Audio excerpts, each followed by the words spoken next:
मित्रांनो, कधी पंढरपूरला गेला ना, आजही माझ्या पुंडलिक महाराजांची सेवा संपलेली नाही.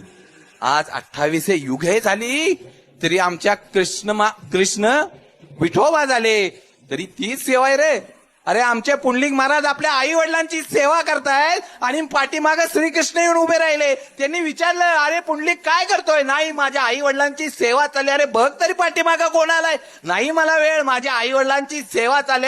आणि कृष्ण महाराज म्हणतात, अरे मी देव आलोय साक्षात, पाठीमागं बघ तरी. आणि आपल्या ठिकाणी असलेली वीट घेतली हातात आणि बाजूला सरली आणि माझ्या आई वडिलांची सेवा होईपर्यंत इथंच उभं राहा. अरे कृष्ण विठोबा झाला. 28 युगे झाली तरी पुंडलिक महाराजांची सेवा संपली नाही. आज ही चालू आहे. मित्रांनो, कुठल्या आम्ही गप्प्याच्या याच्यात राहतो? अरे जगात आई वडिलांसारखा देव नाही.